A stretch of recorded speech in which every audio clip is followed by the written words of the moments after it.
News Talk 96.5 KPEL. Everybody is here today. Good morning. Good morning. Good morning. I don't know if it's wise that I get to sit next to Warren Cottle because he would be the kid in class that would cut up and I'd be the kid that would laugh at the kid that would cut up in class. I think this might be a poor recipe for success this morning. Just keep your hands to yourself, Warren. I'm watching over there. So anyway, no fun. What, keeping your hands to yourself? Yeah. Yes, I'm with you, Warren. I'm with you. And that's what Jennifer said. All right, so last night. Are we talking about flowers again? Yes. Yeah, that's an old joke. Jennifer Flowers. That's an old joke. Yeah. Okay. It's the only legend we have in this room of that incident. Yes. We might as well just float it. That Warren Cottle probably dated the same person as Bill Clinton at the same time.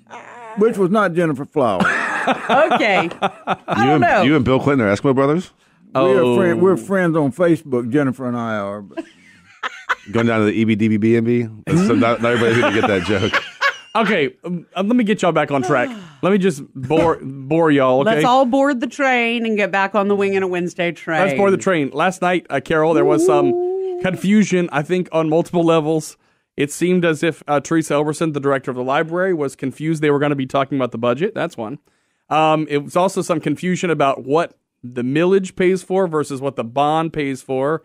And then there's also some more confusion at how some council members knew before the meeting started about the questions and others did not. So, Carol, we're going to start with you. Where are we now after the deferral last night? Well, that last one is the easy one. Some council members do their homework and some do not. And some care enough to look into these kinds of things and some do not. So if they were blindsided, too bad. I actually thought the mayor did a pretty good job explaining what actually happened. But I tell you, the library folks didn't do themselves any good. I mean, they didn't do themselves any favors in the way that they keep saying that they're practically destitute. I mean, I heard this personally from some folks who are on the library board, and they can't do it without all that additional money, et cetera. And now we find out that there was a quote unquote ghost millage, and this millage was pegged to the bond issue, which is a 25-year bond issue. So the millage is going to go as long as the bond issue does, unlike most of the other millages that are 10 years. Plus the fact that I think everyone was led to believe, except a few who had looked into it, that the money came out of the millages dedicated specifically for the library. This particular bond issue was a general obligation bond issue, which means that money could have been used for roads and bridges and drainage, et cetera, to begin with. And yet it was used for perfectly legitimate to use it for library, but it was not sold that way and it was not explained that way. And then at the last minute, of course, the quote-unquote ghost millage comes up. And it begs the question, how many others are there laying around in our government, in our finances? And when I get lectured to by a council member that, oh, you say you want one thing, but then you don't want to pay for it. You want roads, but you don't want to pay for it. I'm sorry. I think we pay enough taxes. And you talk to the business people in this community who pay the majority of the property taxes, and they will tell you all we're asking is take a hard look at all of these. I said from the very beginning, if I were coming into office, I would do a forensic analysis of all of these things. There may be pots of money all over the budget that we don't know about. That was going to be my follow-up question. If people are getting schooled by council members that are telling you this, but they don't know about these ghost funds or what the ins and outs of it are before you go to the meeting? Well, let me just say something. There are a couple of websites, and there's a Facebook page and a website that have pointed this out over the year and brought this up when the millage was up for approval, when it was voted down. So there were a lot of things that were brought up then that weren't paid attention to or were debunked and said, oh, that's misinformation. Kevin Naka said that he does want a full-on out look at it. He continues to look at it and research it. He even said prior to last night's meeting, he was open to looking at Bruce Conk's idea. And he is hoping that the community can come together and that information, just information, can be put out there so that people can look at it for themselves. Stafford, and go with it. Your thoughts, because obviously the library does come up. We have known about this, but is there a way, or is it being done? Are there other departments? I know Kevin said he was open to any departments who had some sort of surplus that could be used for this sort of thing. Does it happen? I don't think that's what he said. Okay. And mind you, I tried to follow what Joel was saying, and I had trouble following. Okay, Kevin was on this morning, so you may not have heard our interview with him this morning. Yeah, that was one of the things. So anyway, yeah. So there's, if you look at the better run systems that we have in the parish. The library is one of them, and some of these have surpluses. If you take all the surpluses together, I want to say they're around $30 million.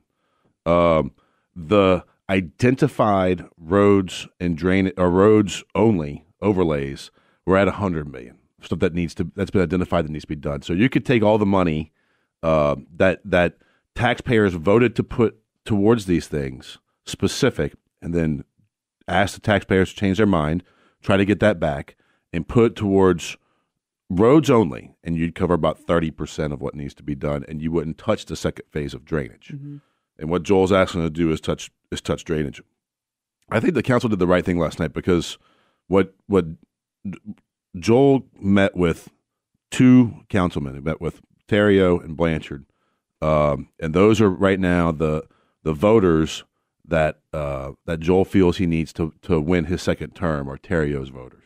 Okay, he met with those guys last night, tried to get them on the same page, and everybody else kind of walked in there and went, "Hey, I don't know what's going on." Bruce said it best. He goes, "Hey, why don't you tell us what you told them because you didn't tell us?" And said it a little more eloquently than that. So, look, it's apparent. Is it a transparency thing then? It's been a transparency thing here for some time. I mean, you got to remember, it looks like, for all intents and purposes, Joel Robideau has lost the black vote in the community. And so for him to win the next election, he's got to go court another base. And it looks like the base that he's going after is the far right-wing base that listens to the websites and Facebook pages that Carol was talking about. She's an admin on it, that put out bad info. Okay, So, Warren, does it make a difference? I mean, where these come from? If the money is there and voters have approved it, one of the contentions that Kevin Notcan made was, look, we know no one wants new taxes, but people demand all these other things. Whoa. I have bored by this conversation. Well, I have to be talking about transparency and honesty and all of that kind of stuff. I have to say that we used to get the topics given to us the day ahead of time, which we no longer get. So I'm completely in the dark on this. Maybe I'm like some of the councilmen. Some of them may get the topics and I don't. So I don't know. No one gets the topics. I'm just throwing that out there. Some of us watch the meeting, Warren. It's winging it. Well, I don't have to watch. Why do I need to watch the meeting? you're on the Republican Party's executive committee. What? Here's what is appalling to me is that we're now interjecting race into this and bringing up the fact Joel Robideau has lost the black vote. Well, look, they're voters. I don't see voters as black or white. I just see voters, dead or alive. Now, the dead voters, I don't want voting, but the rest of them. But look, here's a problem you got, and we've had this thing for a long time, and that's these dedicated funds and whatever. I did a thing. I wrote one of my famous blogs a few years ago when all of this came up of these slush funds that different departments and such stuff had. So I went around and interviewed virtually every one of them. And you would be surprised at what the answers I got. You know, is how much money you got? I don't know. I said, well, no one wants to show their cards. $15 million be right. But could be. So I go see Newstrom, the sheriff. Newstrom says, sure, come on over. See you tomorrow, whatever it was. And he said, look, I got my comptroller's going to be in here. Got this one going to be in here. You know, I didn't need all that. Didn't even want them, but we just had a discussion. And the deal is that most of these get a lot of money at the beginning of the year to use throughout the year. And some of them really didn't even know how much money they got. That's a fact.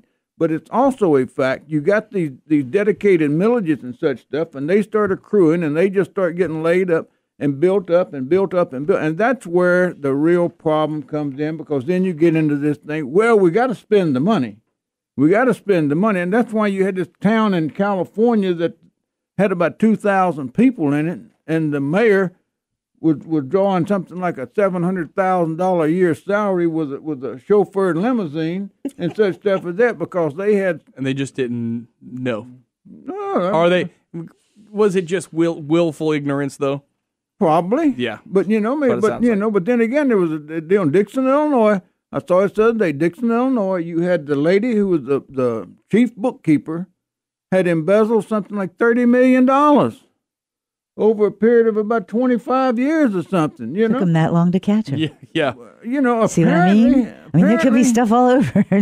So, Carol, I'll let you wrap this one up. We've kind of made our way around the panel. Yeah, I watched the entire meeting. Does this go I on gotta the get a life. October ballot? Does it make it to the ballot? Well, October or November, either one, it's going to be way at the bottom of the ballot, whatever, and it'll be exactly opposite of what they were trying to do, which was to have people focus on this. They feel it's an important issue, and to have them focus on it by putting it on the May ballot with the renewal of the Tesh Vermilion freshwater district. So I think I don't know, it could go both ways, because really those October and November ballots are going to get a lot more people out to vote. So it could work either way. All right, it is 7:22. Our winging it Wednesday. Winging it, baby. We're winging it. Anyway, the panelists and I and Bernie are back next. And that lady. All right, that lady over there. All right, 7:23 now. Stafford's in here all alone, just like Trump at the White House. I'm the only one here to negotiate. The hair is very different, though. I prefer to be referred to as Manafort in jail. Oh, Manafort in jail. Okay. Yeah, All right. Trump in the White House. So, okay, we had a situation that that kind of worked its way out. It was weird. I think it really showed the danger of a rush to report, and that is the Covington Catholic kids, where I don't think even after looking at all of these kids were just angels and they were the victims in all this. Look, we only saw one portion of it, and everyone went with it until the other ones kind of came out.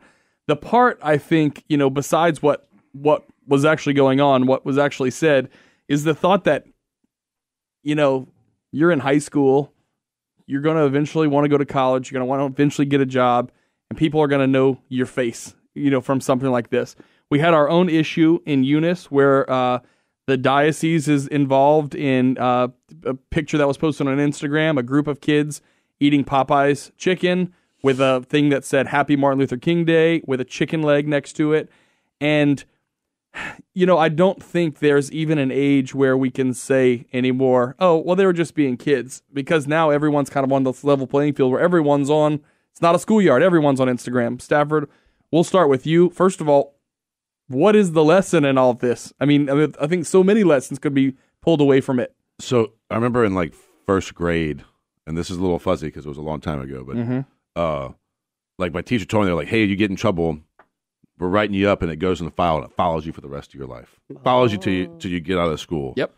And I was like, oh no, this is the worst thing. I don't want to get anything in there. And hindsight, going back, I'm like, man, wouldn't that be great? for it to just be that. Yeah.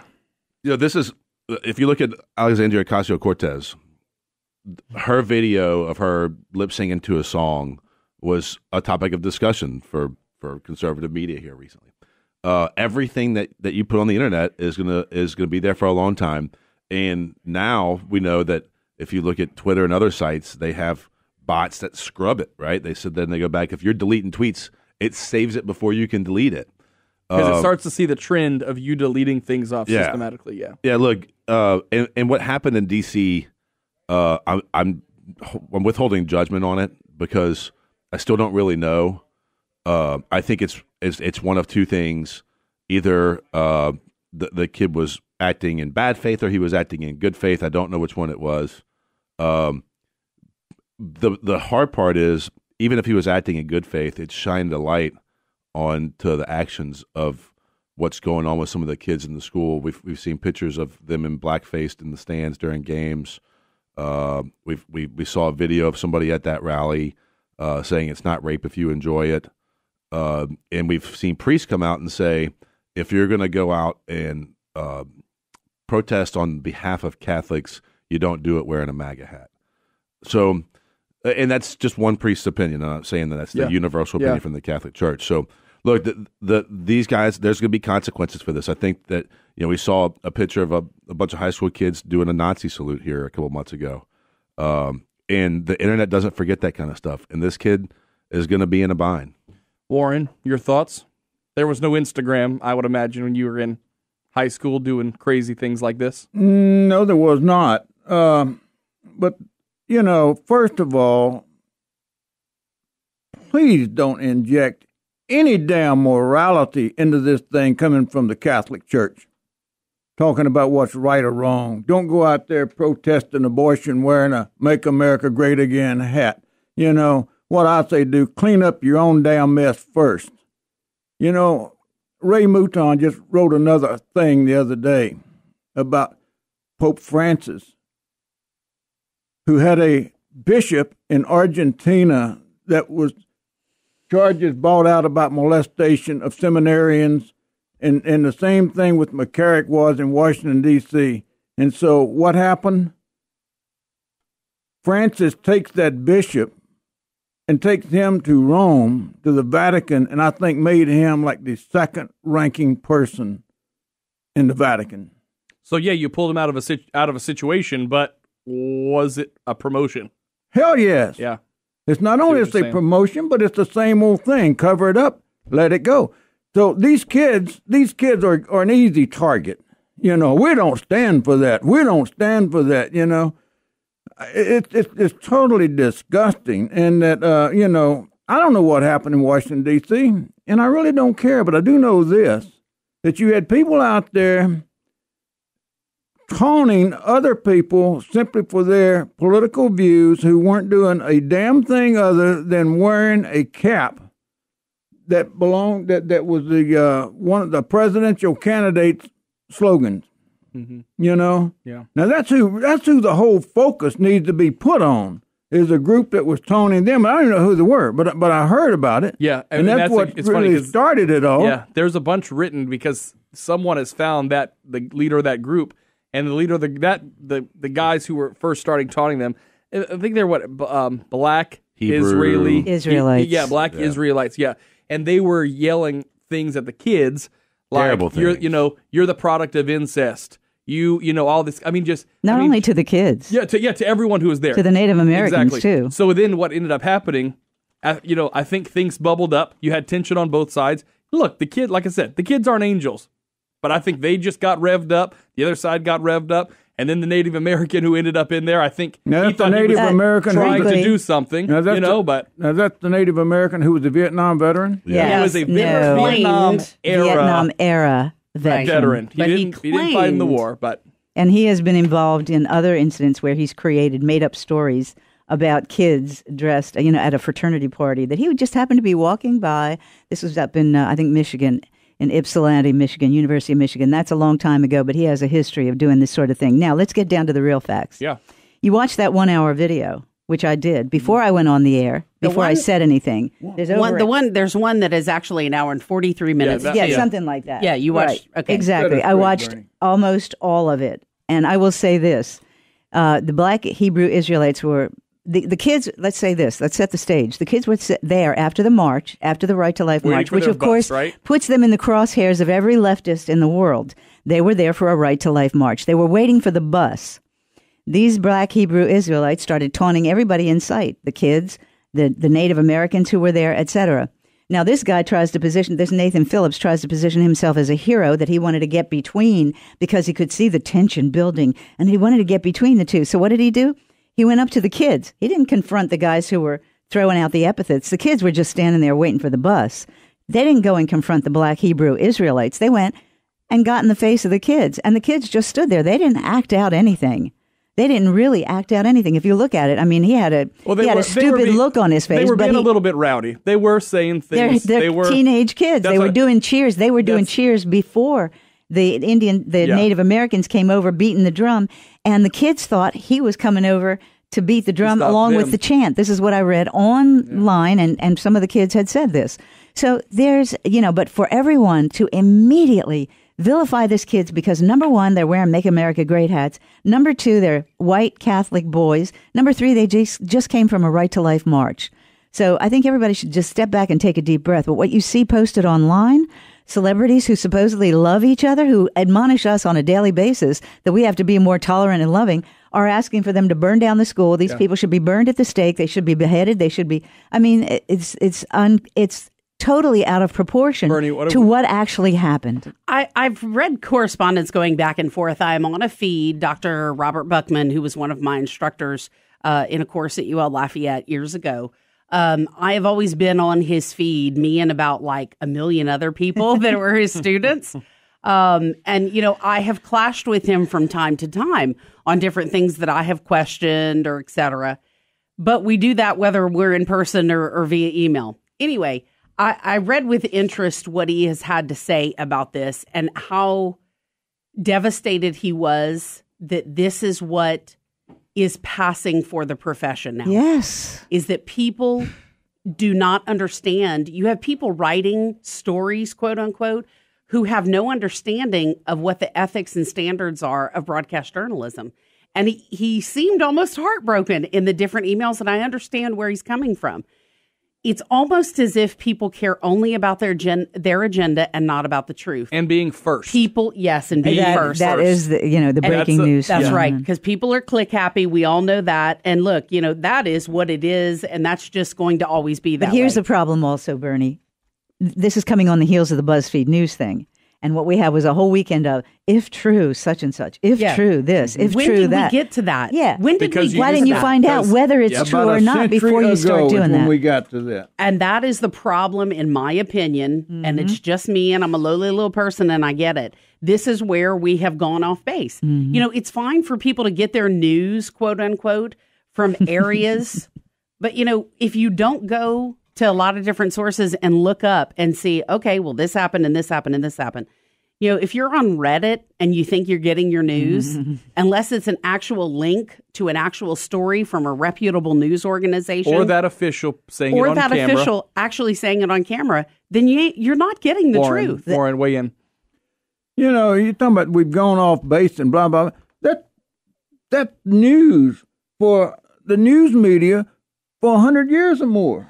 How many of those stories did they print that they were inaccurate, that they were wrong? Biased. A lot of them are purposely, but it's also that thing, we got to be there first. We got to be there. Well, because think about everyone who reported this at the first time. You did it on that original video. And Stafford, I'm going to let you wrap this one up. You saw that original video. So you just saw a piece of the puzzle. That's correct. And you treated that little piece of the puzzle as if you saw the whole thing from start to finish. And that is the problem. It is the problem with 90% of people in America today, because people hear what they want. Media. I agree with you, Warren. And I know people get really PO'd when I say this. But let me tell you something. You are a fool if you don't think that all people in broadcast journalism, I don't care who they are, how great they are, this includes myself 100%. We are people. We are not computers. Yeah, right. We Sure. have biases.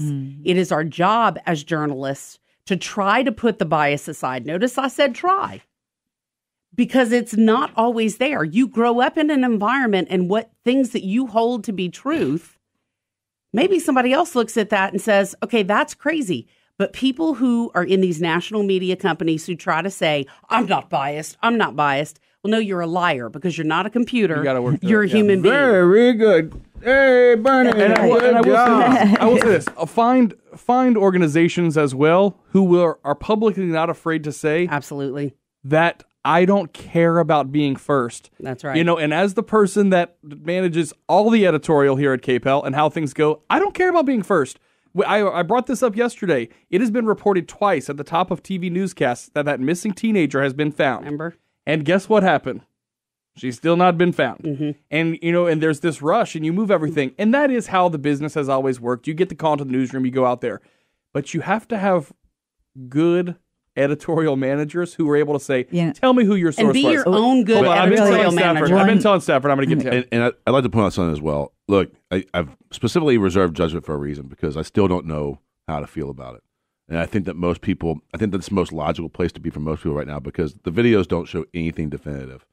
And one of the things I've been really frustrated about is people who go, media cannot be trusted and blah, blah, blah. And I'm sitting there going, look, we forget about Spotlight. We forget about Nixon. We forget about all these amazing things that media has done at times when these kind of things happen. There's some trust that needs to be built back up, 100%.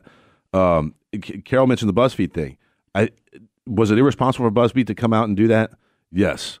Was it irresponsible for Rudy Giuliani to come out and basically confirm the story? Yes. So, there are things that the one most amazing thing about, and this is a little off subject, the Mueller investigation is the lack of leaks, right? And so when we see this stuff come out from the president's side, Swimmer story. Look, all that being said, I don't think that the media is evil. I don't think the media is bad. I think that the media issue with this particular story was it was compounded by social media. So many people shared it. So many people threw out their opinion into echo chambers in places where people either agree with them or they fought in non-contextual atmospheres. And I think that accelerated the problem. I think it's going to continue there are to some accelerate on-air the problem. people who are Yeah, still 100%. who are still not willing to correct the story either way. They're on there still promoting their agenda. I will say one quick thing after the BuzzFeed I thing. think you are promoting Glenn this. Greenwald came out and did a really good thing about the top 10 stories that have been debunked about the Trump administration. It was sort of timed after the BuzzFeed thing. And the one thing that he did was he did not only name the story, he cited every source and why he said that it proved that they were putting out false information. And I mean, that included everybody, cable news, it included, Twitter, it included social media, everything. And he triple, quadruple, quintuple sourced everything that he put on. So I think that would be kind of like a stand. Even though I've disagreed with him in the past, I thought that was a very telling thing to do. All right, it's 7:41. To source everything. Lesson learned, don't get your news from social media. Well, but here's the problem. There are reputable sources. See, But because all it is here's the is problem. And a lot of times, social PayPal is media, on the social person that puts media. it on there, we're standing there looking Don't at get it. your news from social media. And don't get your opinions from the comment section either. Okay, Why and not? guys, but here's the Why thing. not? You know why it's important to read that, though? Because you need to be that editorial person for yourself before you go into a voting booth, before you make up your mind about something. I still say read it. Well, and there I are just people say you don't. trust and people you don't. That's correct. To your Yeah, own personal. exactly. Social media has done a great job of shining light on things that should be discovered and discussed that do get covered up. And there have been multiple cases in our community of things that nobody wanted to touch because we were all afraid of it. And it got out on social media, and you can be And it's wide doggone open. sure that they're wide open now. All right, Warren, wrap this one up for us, please. Then we There's need no to move hiding on. Talking about anything. social media, there used to be a thing on the internet. I guess it's still there, but it preceded Facebook. But you could search for people by city, by town, by age, by sex, by whatever. And what I would do is sometimes when these things came up internationally that made big news, I'd go on there and find somebody in that place, like in Tehran, and ask them Get the what local. happened. Get the local. I thing. love that. Yeah. That's- Get the you know what? local That's not social perspective. media. Absolutely. I'm good. That's not social media. The hell it's not. That's just Google. That's not social media. No, that was social media. No, it's not. A lot of that Why thing do you was, say that? Social media is Because he it's- knows it's everything. Let's defined. remember It's- that, Bernie. It's interaction platforms. It's not That's search what engines. this thing was. It's not what? It was Search mostly- engines. It's communication platforms. Jesus. Twitter, YouTube, Reddit, Facebook, So I social think media platforms, That's all Instagram. a part of that. So Stafford. Google's a social media program. Not in the terminology you're Okay, using, Google but Plus is a social media why platform. wouldn't Google you is go not. in and look for someone? I think the point he's making is that You missed my point. okay. Apparently I think you so. missed your point. So here's the point. I think Yeah, what what he's it- what I it- think what what he's was- trying to say is where the bad comes with the good is where you do have people who make judgments of a network like Fox because of the Alex Joneses And because networks they're like on the CBS. social media. Right. So And I all think I'm saying he's is- just saying the amount that you can MSNBC. And ABC. Yeah, well, yeah, It's exactly. a tool that can be used for good and for bad. And all I I'm understand- I get suggesting what you're is saying. go deep within your own heart and look at your own biases before you decide that either Fox News is right or wrong or CNN is right or wrong. Everything that you do needs to come through your own editorial filter. we filter And it, that yeah. includes us, and we have always said it, because we are about getting to the truth. 7:43 now at News Talk 96.5. K-Pal, we're back to wrap up with our panelists next. All right, it is 7:49 now at News Talk 96.5 K-Pal. I hope y'all don't think I was going to let Wingin' It Wednesday just pass us by without talking about the nonsensical lawsuits in New Orleans trying to change the outcome of the Saints game. This guy, Frank D'Amico, I had to warn people because growing up there, trust me, you see his face on everywhere. He's just like Gordon McKernan. He's just another one of those. And it's very interesting to think anything is going to change. But with about 5 minutes left for Wingin' It Wednesday, your thoughts on the game? Will it be overturned? Does Roger Goodell lose his job? My Warren. thoughts on the game is I wish the Saints had won. I really don't pay any attention to the NFL. I hardly ever watch them. Didn't watch that game. Will it be overturned? No. And move forward. The couple of things. The picture in the paper, the official who was standing there, I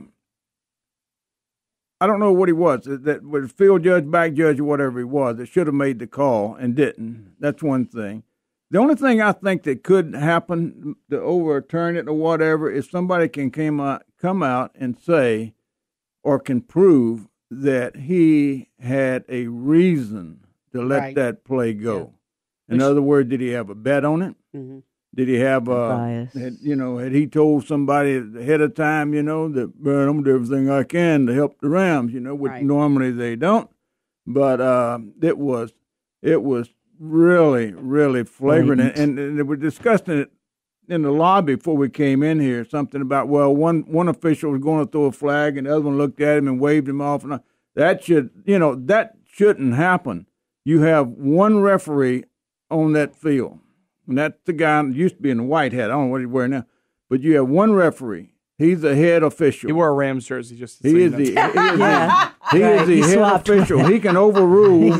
He can overrule any of those officials. He could have thrown a flag. Yeah. He could have walked. But, most of the time they won't do that.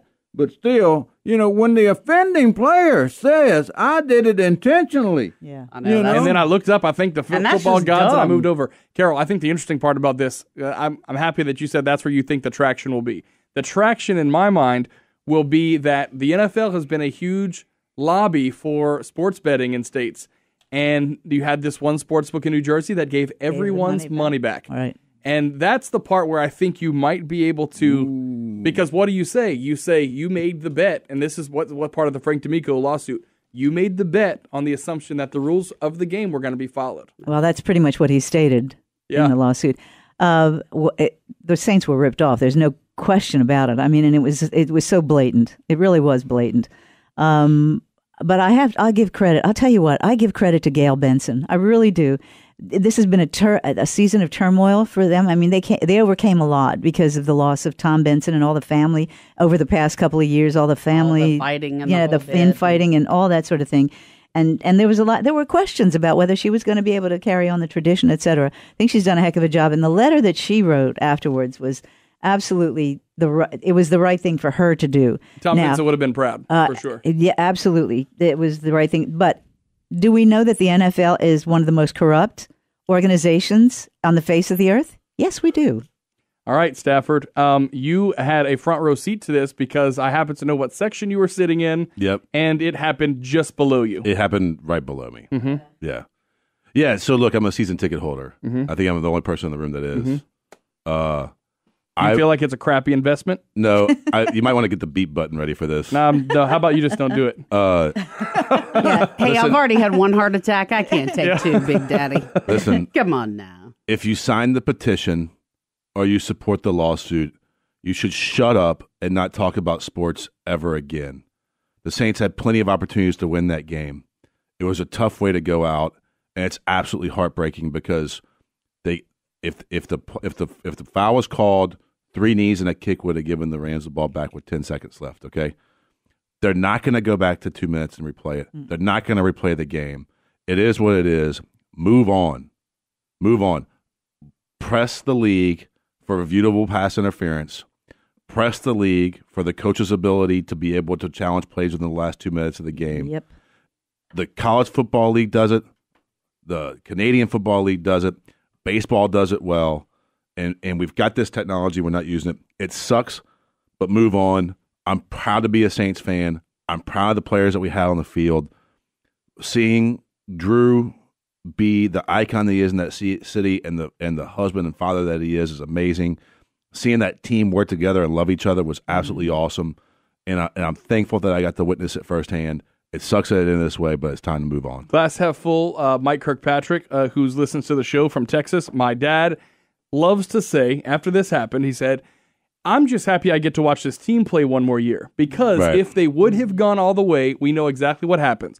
Everyone's price tag goes way up, and then free agency, everyone gets ripped apart. So another season with this team. And will maybe you, Bruce but- retires. Time out. Maybe But Bruce time out. retires. Mark Ingram is a free agent after the season, so they've got to negotiate with him if they want him back. And yes, there's no way in hell I'm giving up my season. I was about to say, are you giving up your season tickets? No way. All right, in fact, guys. I'm going to pay more. Thank you so much for coming in. As always, Carol Ross, Warren Cottle, Stafford Barnett. You can listen to the Ross Report this afternoon at 2 p.m. right here on News Talk 96.5 KPEL. Have a good week.